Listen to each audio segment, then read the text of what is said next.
এই রব বলাটা সহজ, কিন্তু এর উপর সুম্মাস্তাকামু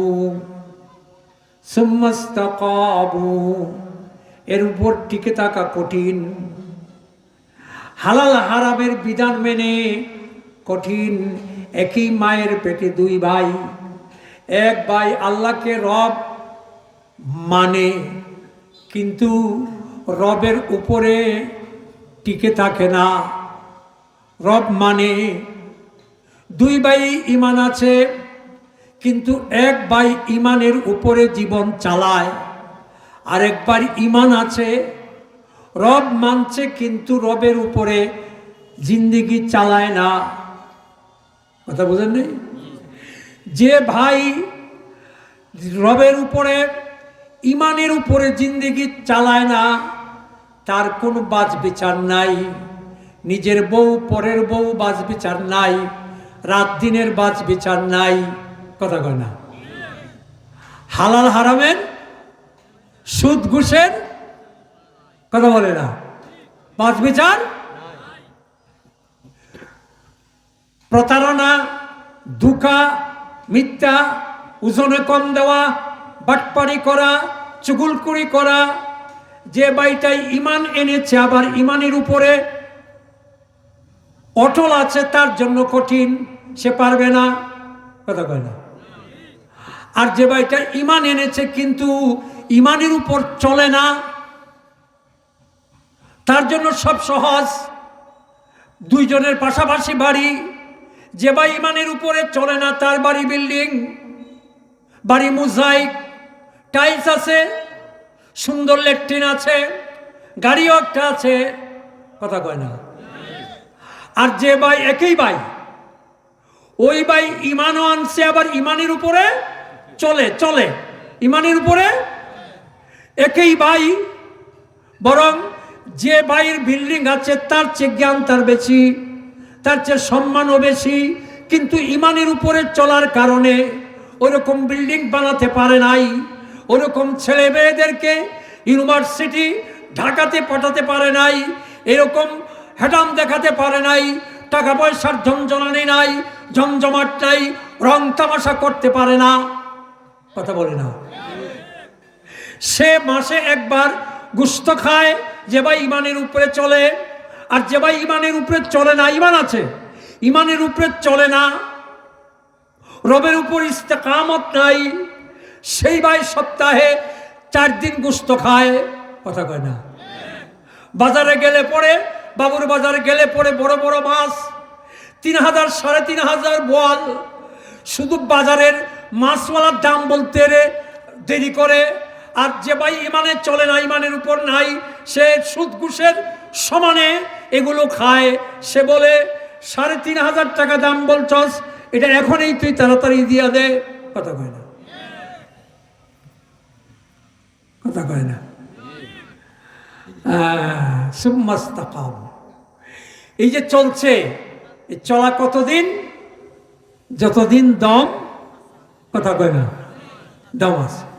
তো আল্লাহ বলেন সুম্মাস্তাকামু, আমার যে বান্দাটা ঈমানও এনেছিল আর ঈমানের উপর চলতে গিয়া কষ্ট করেছে, পোলাপানকে বাসাবাড়ি বানায়া দিতে পারে নাই, শহরে ঘর করতে পারে নাই, গাড়ি বাড়ি করতে পারে নাই, টাকা পয়সার দবদবাই দেখাইতে পারে নাই, প্রতিদিন মাছ গুস্ত খেতে পারে নাই, পোলাও আকনি খেতে পারে নাই, ওরকম কাপড় চোপড় পরতে পারে নাই, এরকম ঈদের সময় রং তামাশা করতে পারে নাই, ওরকম বিয়ার সময় 100-200 গাড়ি নিয়ে মানুষকে বহর দেখাতে পারে নাই। আমার যে বান্দাটা একই ভাই, আপন ভাই, ওই বান্দাটা শুধু ঈমানের উপর চলার কারণে এরকম করেছে, তার এখন জিন্দেগি শেষ। সেই ঈমানের উপর টিকে ছিল, সেই ঈমানের উপরে অচল ছিল, অবিচল ছিল, অনড় ছিল, অটল ছিল। এই বান্দাটা যখন মৃত্যুর মুখে পতিত হয়, তখন আল্লাহ বলেন আমার পক্ষ থেকে ফেরেশতাকে রিসিভ করার জন্য, আলিঙ্গন করার জন্য, সম্বর্ধনা দেওয়ার জন্য তাকে আমি আমার রহমতের একজন না একদল ফেরেশতা আমি আমার ওই বান্দার মৃত্যুর আগে তার কাছে পাঠাইয়া দিই। তাতানাজ্জালু আলাইহিমুল মালাইকা। আল্লাহ বলেন, বান্দারে 70 বছর 75 বছর কষ্ট করছস, তোর আপন ভাই তোর সামনে দবদবাই করছে, হাসি খুশি করছে, আমোদ ফুর্তির জিন্দিগি করছে, তুই করতে পারস নাই কেন? তুই ইচ্ছা করলে তার চেয়ে ডাবল পারতে, কারণ তার চেয়ে জ্ঞান তোর বেশি ছিল। কথা কয় না? তার চেয়ে জ্ঞান বুদ্ধি তোর বেশি ছিল, তুই পারতি, কিন্তু করস নাই কেন? সুম্মাস্তাকামু, ইমানের উপর চলার কারণে। নাহলে আমার ইমান বাঁচবে না। আমি যদি হালাল হারামের তোয়াক্কা না করি, আমি যদি ভালো মন্দের তোয়াক্কা না করি, আমি যদি জায়েজ না জায়েজের তোয়াক্কা না করি, তাহলে তো আমার ইমান বাঁচবে না। তাহলে আমি আল্লাহকে যে বললাম রব, এই রুবার উপরে তো আমি থাকতে পারলাম না। সেই জন্য বান্দা, তুই 70 বছর পর্যন্ত 75 বছর পর্যন্ত তোর ভাইয়ের ঘরে খানার আমদানি, গুস্তের গ্রান, পোলার গ্রান, আর তোর ঘরের মধ্যে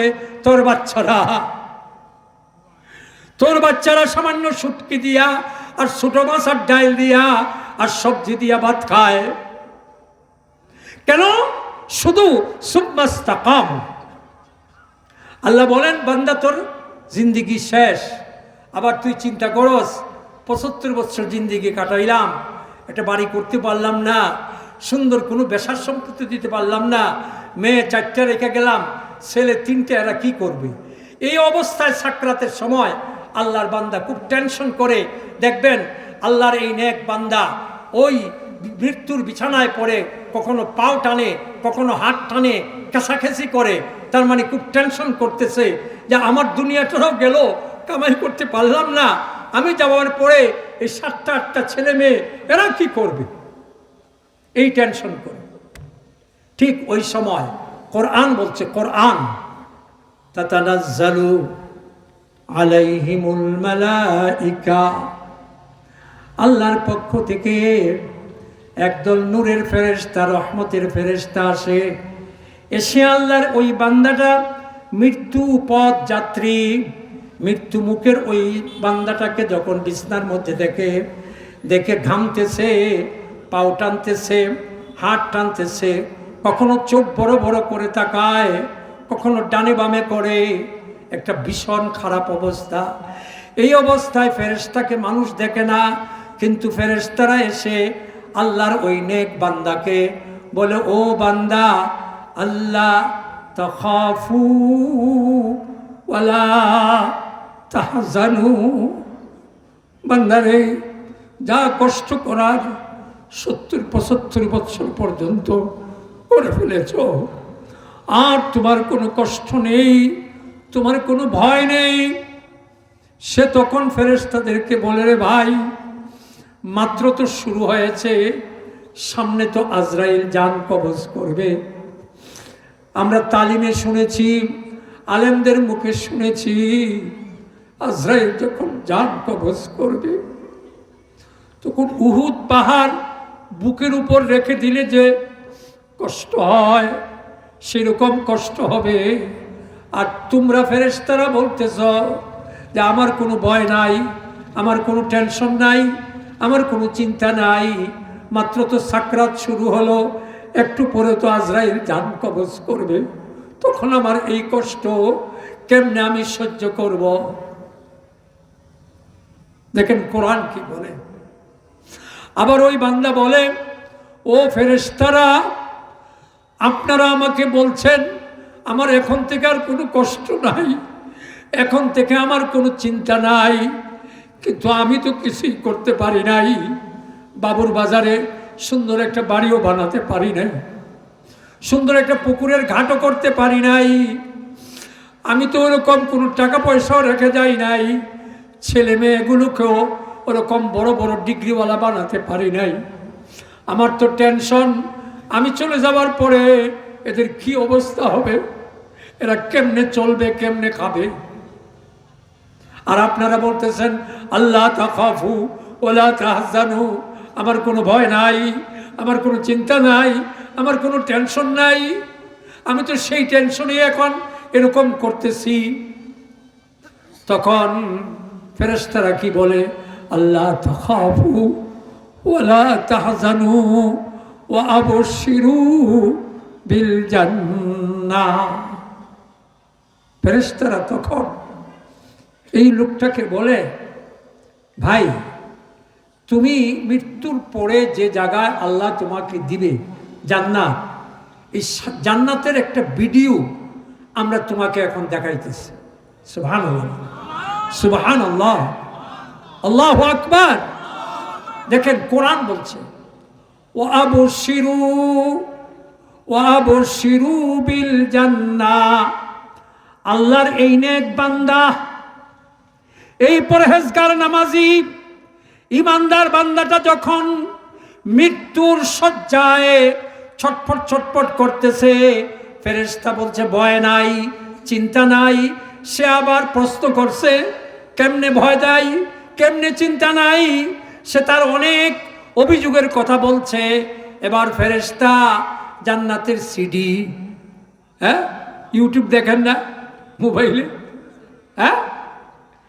জান্নাতের সেই ভিডিও ক্যাসেটটা ওয়া আবশিরু বিল জান্নাহ তাফসীরের কিতাবে লিখেছে, আল্লাহ তার এই বান্দার জন্য যে বেহেশতটা রেখেছেন, সেই বেহেশতের পুরা নাজ ও নিয়ামত, বেহেশতের খাবার দাবার, বেহেশতের আনন্দ ফুর্তি, বেহেশতের ভোগ বিলাস, বেহেশতের হুর নূর সব কিছু দিয়া আল্লাহ রাব্বুল আলামিন ফেরেশতাদের কাছে একটা ভিডিও, কুদরতি ভিডিও দিয়ে দিয়েছেন।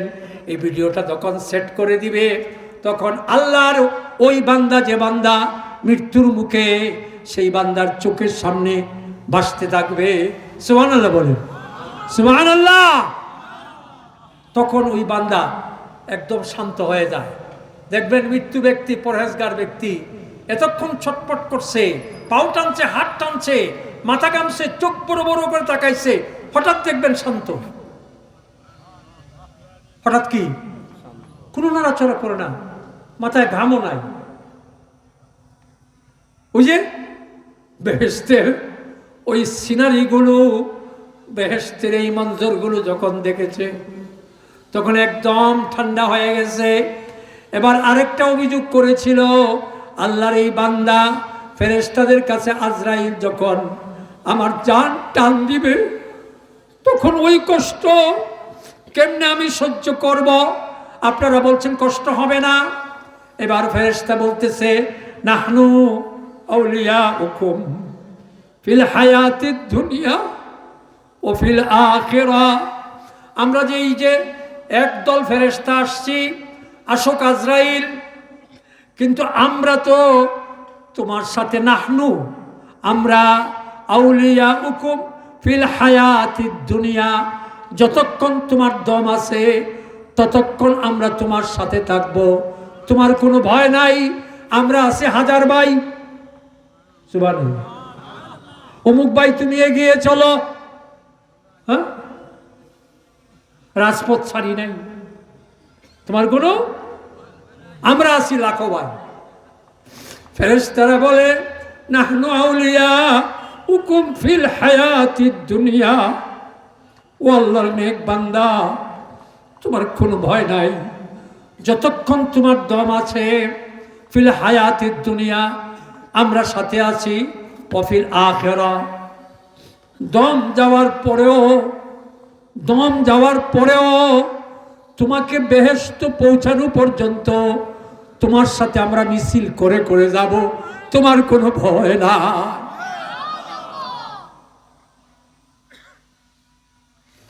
রাজপথে যখন নেতা তখন কর্মীরা মিছিল করে, চারাগালি ভাই এগিয়ে চলো, আমরা আছি তোমার সাথে, কয় না? চারাগালি। ফেরেশতারা বলে, আল্লাহর বান্দা এগিয়ে চলো, আমরা আছি তোমার সাথে, তোমার কোনো ভয় নাই। বাকি যখন আজরাইল জানটা ধরে টান দিবে, তখন পিঁপড়া কামড় দিলে যেমন ঠিক এতটুকুন কষ্ট তোমার হবে, এর চেয়ে বেশি কষ্ট হবে না। কারণ তুমি তো বেহেশতের সিঁড়ি দেখতেছ, তুমি বেহেশতের এই আনন্দ ফুর্তি দেখতে গিয়া এমন ভাবে তুমি মগ্ন আর এমন ভাবে তুমি ডুব দিছ যে ওই ফাঁক দিয়া তোমার জান যে কবজ করব পিঁপড়ার কামড়ের মতো মনে হইব, মশার কামড়াটা কি, এরকম মনে হবে। সুবহানাল্লাহ, সুবহানাল্লাহ। আমরা 3-4 ভাই একসাথে মুসলমানি করাইব, বাপে কি করাইব? সেই ছোটবেলা বয়স, এখন তো 65, তো যখন বয়স ছিল ধরেন 6-7 বছর আগে, তো মানুষ একটু বয়স হইয়া খতনা করাইতো, মুসলমানি খতনা বুঝেন না? তো ওই সৈয়দপুরের হাজাম, আগে হাজাম ছিল পরহেজগার, নামাজি, মুত্তাকি, যে নাকি খতনা করাইতো। তো সে গেছে আমাদের বাড়িতে, দিন তারিখ তো ঠিক করেই গেছে। বাড়িতে খুব আমদানি, মানে গুস্ত টুস্ত, মুরগি টুরগি, পিঠা টিঠা বানাইছে, খালারা আসছে, আমরা তো খুব ফুর্তিতে আছি। আমরা তো জানি না যে এই কাম করাইব, এই কাম করাইলে তুমি আর সকালবেলায় যাই গা, কথা ঠিক না? আমাদের গোসল টোসল করছে, নতুন লঙ্গি টঙ্গি কাপড় টাপড় আনছে, আমি তো ফুর্তিতেই আছি। 3 ভাই আমরা কাছাকাছি। দুপুরে খাওয়া দাওয়া হয়েছে, খুব ভালো আমদানি রমতা খুব হয়েছে। এখন নতুন যে মুড়া আছে না, বেতের মুড়া ছিলেন বসে যে, এরকম মুড়া 3টে আনছে, 3টে আইনে আমরা 3 বাইরে বসাইছি। আর নতুন লঙ্গি দিছে, তো এমনি তো লঙ্গির মধ্যে মার দেওয়া, এটা তো এমনি উঁচা হইয়া থাকে, কথা কয়, এটা তো এমনি ভিতরে তলে যায়, এমনি অর্ধেক খুলে রয়েছে। আরো লঙ্গি যখন পরাইছে তখন আগ থেকেই এই বাড়ে পরাইছে যে নিচের দিক দিয়ে একটু উষা রাখছে, কথা বুঝেন নাই, সিস্টেম করছে আর কি। তো আমরা যখন বসছি, বসার পরে ওই যে হাজাম হুজুর, এই হুজুর আইছে, হুজুরে কিছু কয় না, আমরা সালাম দে, হাত মিলায় আমরা সাথে, কয়া ফিরুল্লাহ বললেন না, বলেন আমি ভালো, তো ভালো হুজুর। হেও বসছে, মুড়ার মধ্যে বৈশা একটা রাজা বাদশার কিচ্ছা তুলছে। কি কিচ্ছা? আরে বাবা, এমন এক কিচ্ছা তুলছে, তুলতে তুলতে রাজার পোলারে নিয়ে একদিনে নদীর পাড়ে না ফেলাইছে। কিচ্ছার মধ্যে নদীর কিনারে যখন ফেলাইছে, আমরা 3 জন কই, এই ফুলাটারে তো নদীর কিনারে ফেলানো ঠিক হয় নাই, কথা কয় না। এই ফাঁকে যায় হের খলিফা আছে 2 জন, কয়জন? হেরা ওই যে এটি লুই আইছে, বুঝেন নাই? এইটা আইনে যে ভিতরে যে কাম করে সাথে ফেলাইছে, একটু খালি পিঁপড়ার মতো লাগছে, কথা বুঝছে? আমার আল্লাহ বলেন, ওয়াবশিরু বিল জান্নাহ, এরপরে আল্লাহ বলেন এমন জান্নাত তোমাদেরকে দেখাইলো, এমন জান্নাতের সুসংবাদ ফেরেশতারা দিবে, আল্লাতি কুনতুম তুআদুন, যে জান্নাতের ওয়াদা আমি করেছিলাম। ঈমান আনো, ঈমানের উপরে থাকো, তারপরে তোমাদেরকে জান্নাত দিব। ঈমানের উপরে থাকলে, ঈমানের উপরে থাকার কারণে এই জান্নাতটা তোমারে দিলাম, ফেরেশতারা জান্নাতে পৌঁছায় দিবে। পৌঁছানোর উপরে এখন আল্লাহ বলেন, ওয়ালাকুম ফিহা মা তাশতাহি আনফুসুকুম ওয়ালাকুম ফিহা মা তাদউন। বান্দারে, মনে যা চায় তা করতে পারস নাই। 75 বছর তোর ভাইয়ের মনে যা চাইছে তা করছে, কিন্তু তুই, আমি আল্লাহ যা চাইছি তা করছস। তোর মনে যা চাইছে তুই তা করস নাই। ইসলাম যা চাইছে তুই তা করছস, শরীয়ত যা বলছে তা করছস, আলেম উলামারা যা বলছে তুই তা করছস। তোর মনে যেটা চাইছে সেটা করস নাই, কিন্তু তোর ভাই এই সব তো আক্কা করে নাই, তার মনে যেটা চাইছে সেটাই সে করছে। আজকে তুই বেহেশতে আইছস, কোরআন খুলে দেখুন, ওয়ালাকুম ফিহা মা তাস্তাহি, বান্দা তোর মনে যা চায়, তোর মনে যা চায়। যদি তোর মনে চায় যে আমি এমপি ইলেকশন করব, আমার পিছনে 50,000 লোকের মিছিল দরকার, তোর মনে চাইব, সাথে সাথে এক মুহূর্তের ভিতরেই দেখবে 50,000 ফেরেশতা তোর পিছনে মিছিল করতেছে। মনে যদি চায়। থানভী রহমতুল্লাহ লেখছেন, এক লোক বেহেশতে গেছে, রাত্রে ঘুমায় না, খাওয়া দাওয়া শেষ, ফেরেশতারা কয় ভাই আমরা তো আপনাদের সেবা করি, আমরা তো ঘুমাবো, তো সব ঘুমাইছে, খাওয়া দাওয়া শেষ, আপনি ঘুমান না কেন? কোনো সমস্যা? মশা কামড়া? কয় না। গরম লাগে? না। কি সমস্যা? কয় ভাই এটা আছে।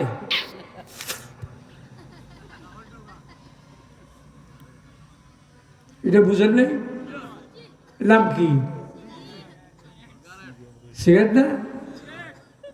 ফেরেশতা কয় এই বেহেশতের মধ্যে এত কাস্টমার, এত ক্লায়েন্ট, এত গেস্ট, কেউ তো এই জিনিস চাইছে না, তো বাড়ি কই?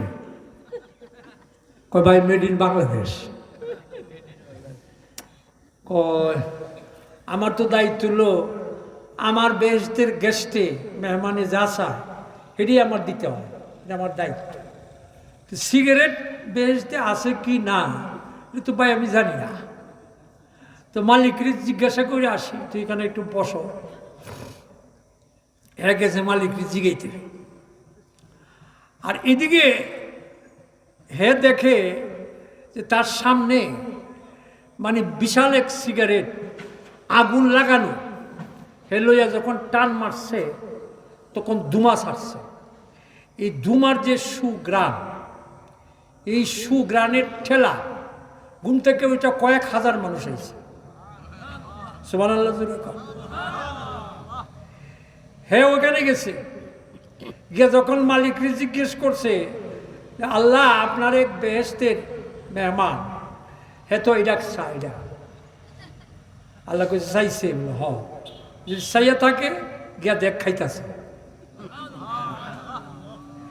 এই ফেরেশতা ইসা দেখে ওরে বাপরে বাপ খাইতেছে না, 5-7 হাজার লইয়া বিড়ি সম্মেলন, সিগারেট সম্মেলন করে। কিরে ভাই তুমি এটা কই পাইলে, আর এত মানুষ কেমনে আইলো? আহ, যে বুঝানোর জন্য বলছেন, এই আয়াতের মর্মার্থ বুঝানোর জন্য বলছেন। এটা একটা উপমা যে বান্দায় যদি মনে চায়, ওখানে গেলে চাইবে না, মনটাই এরকম হবে যে ওই বিড়ি, খারাপ কাজ, নোংরা কাজ, বাদ কাজ মনে কি ভাই চাইবে না। যদি চায়া বসে তাহলে কোরআন ওয়াদা দিছে, কোরআন ওয়াদা করছে, ওয়ালাকুম ফিহা মা তাশতাহি আনফুসুকুম। তোমার যদি মনে চায় যে এখন আমার সামনে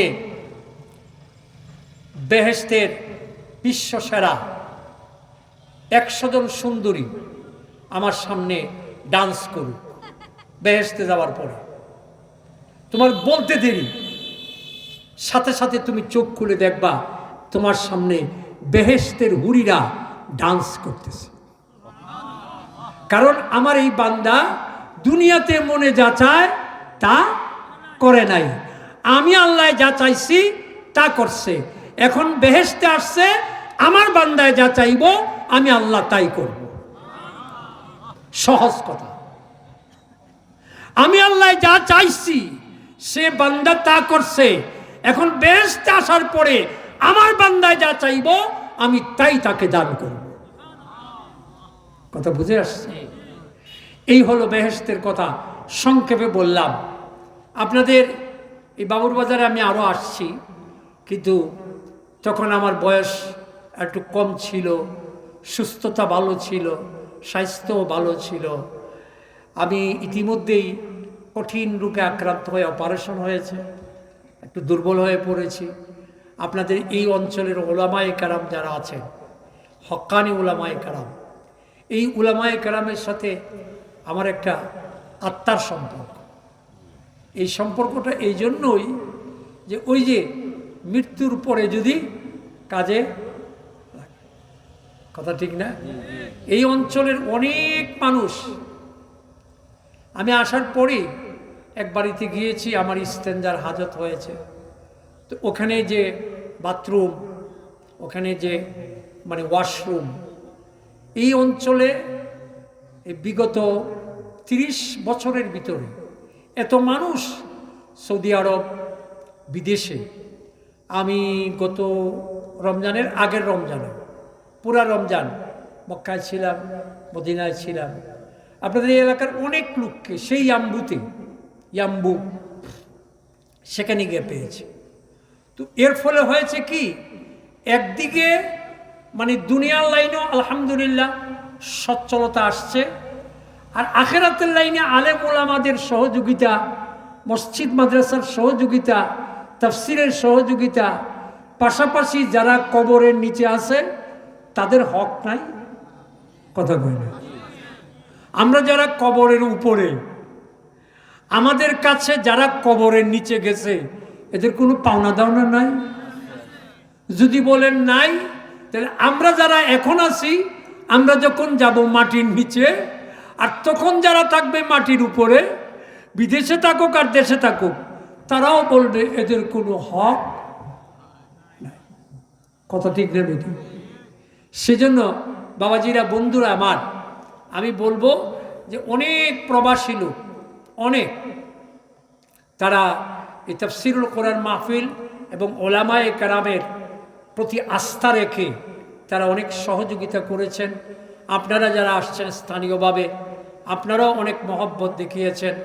এখানে যারা আছেন, আমাদের উচিত যে আমরা কবরের নিচে যাদেরকে রাখছি, নারী হোক পুরুষ হোক, সকলের জন্য এই তাফসিরুল কোরআন মাহফিলের ওসিলা নিয়ে আলেমুল আমাদের সাথে এই নুরানি রহমতি বরকতি এই বেহেশতি মাহফিলে তাদের জন্য একটু আত্মার মাগফিরাতের জন্য দোয়া করা, ঠিক না? যারা বাহিরে থাকে, ডানে বামে উপরে নিচে সামনে পিছনে কেউ নাই, আত্মীয় স্বজন নাই, দেশ খেস নাই, এখানে বিপদে পড়লে চিল্লানি মারলে পুরা গ্রাম বাড়িয়ে যাবে, তাই না? ওখানে কে? এদের জন্য দোয়া করা, আল্লাহ এদেরকে নিরাপদে রাখো আর কামাই রুজিতে বরকত, কথা ঠিক না? অনেকেই দোয়া চাইছেন, আমি আর লম্বা কথা বলবো না, দোয়ার মাধ্যমেই শেষ হয়ে যাবে। তো আচ্ছা, আর যারা উলামায়ে কেরাম আছেন, আপনাদের কাছে অনুরোধ থাকবে যে আপনারা শুধু এই মাহফিল না, যারা বিদেশে থাকেন, মাদ্রাসা করছি এবার, ও আচ্ছা আচ্ছা, জামিয়া মুকদ্দাসিয়া বাবুর বাজার একটা মাদ্রাসা হয়েছে আলহামদুলিল্লাহ, বাবুর বাজার সংলগ্ন মাঠ, তো যার নামে হয়েছে, আমি তার প্রতি আমি এত দুর্বল যে আমি এটা ভাষায় প্রকাশ করতে পারবো না।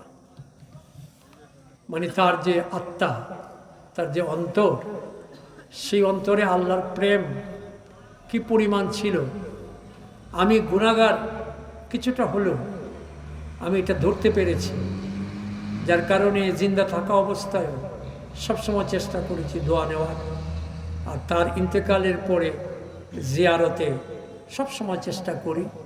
আপনাদেরকেও বলবো, তার এই বরকতি নামে মাদ্রাসাটা হয়েছে, ইনশাআল্লাহ আপনারা এর সাথে সম্পৃক্ত থাকবেন, সহযোগিতা করবেন।